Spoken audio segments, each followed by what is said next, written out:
आप सभी को प्रणाम। मैं बहुत शिक्षित नहीं हूँ,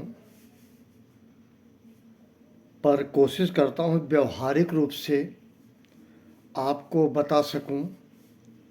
ग्रामर कंपोजिशन के अंतर्गत डायरेक्ट स्पीच से इनडायरेक्ट स्पीच में बदलने के लिए कुछ मुख्य बात जो बहुत आसानी से इस तरह से कोशिश कर रहा हूँ ताकि आप आसानी से समझ सकें।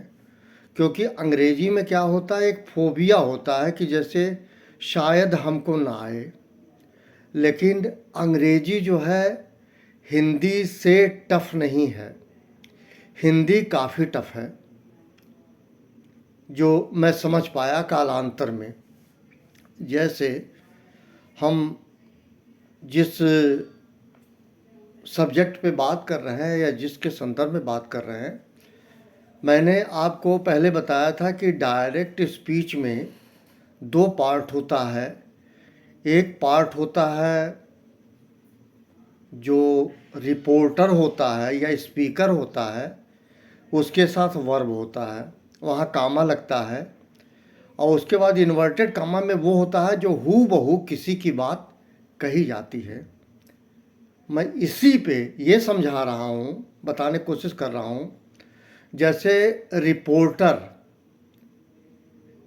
जिससे कह रहा है, अगर रिपोर्टिंग में लिस्टनर आया है, माने लिस्टनर हम जिनको बता रहे हैं, अगर वो आए हैं, अगर वो वर्ड आया है, तो सेड टू को टोल्ड में बदल देंगे। इतनी बात समझनी है। अगर लिस्टनर नहीं है तब तो ठीक है, राम सेड, सीता सेड। लेकिन अगर राम सेड टू मी हुआ तो सेड टू को बदल के टोल्ड कर देंगे। बस इतना समझना है आसानी से कि सेड टू को टोल्ड में बदल देते हैं। ये एक बात है, इसको समझना चाहिए। सेड टू को पूरा हटा देंगे, टोल्ड में बदल देंगे। उसके बाद लिस्टनर उसके साथ जुड़ जाएगा।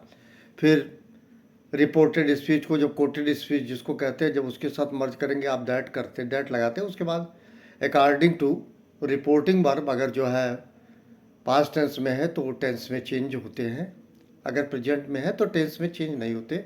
ये आप जानते होंगे, बहुत अच्छा सा जानते हैं। मैं इस पे नहीं कुछ कह रहा हूँ, ये सभी लोग जानते होंगे। बस ये कह रहा हूँ, दिमाग में हमेशा रखिएगा, सेड टू को हम टोल्ड में बदल देते हैं। एक बात। दूसरी चीज़ मैं ये कह रहा हूँ, अगर कोई ऐसा यूनिवर्सल फैक्ट आप जो है बोल रहे हैं, कोई ऐसा, तो कभी भी इज को चेंज वाज में नहीं करेंगे। जैसे कोई ये कहे या टीचर हमसे ये कहे कि पृथ्वी गोल है, the earth is round, teacher said to students, तो सेड टू तो टोल्ड हो गया, लेकिन जो है द अर्थ इज राउंड होगा, अर्थ वाज राउंड नहीं होगा। इसी प्रकार से जैसे कहे ईश्वर एक है, mummy my mummy said to me that God is one, या my father said to me God is one. तो ईश्वर एक है, तो आप इतने कर देंगे दैट गॉड इज वन।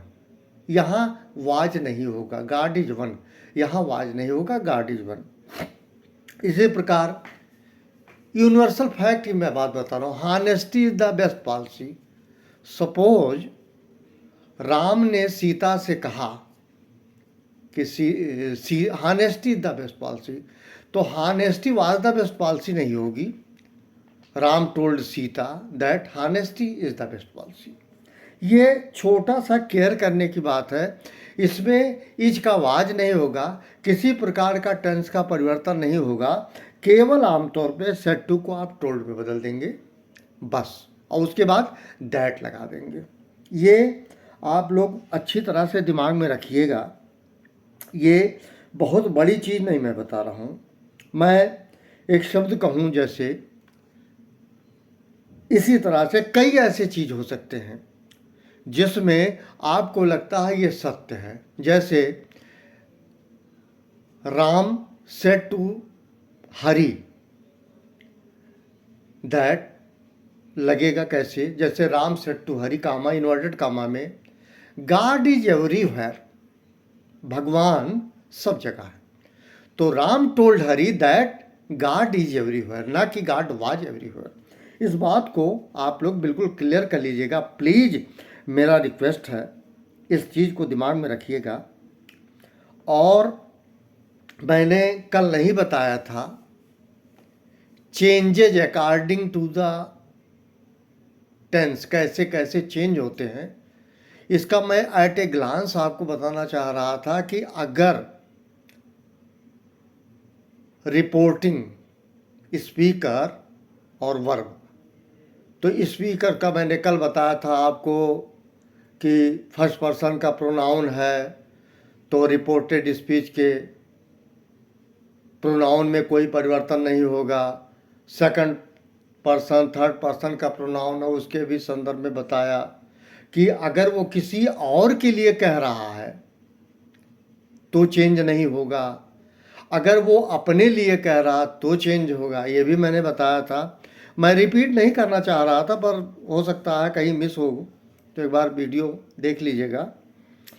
मैं एक चेंजेस बता रहा हूँ टेंस का, अगर रिपोर्टिंग वर्ब पास्ट टेंस में है तो वो ये है, सिंपल प्रेजेंट को सिंपल पास्ट में चेंज कर दीजिए, प्रेजेंट कंटिन्यूअस को पास्ट कंटिन्यूअस में चेंज कर दीजिए, प्रेजेंट परफेक्ट को पास्ट परफेक्ट में चेंज कर दीजिए, और सिंपल पास्ट तो पास्ट परफेक्ट होगा ही होगा, पास्ट परफेक्ट ही रहेगा, कोई चेंज नहीं होगा।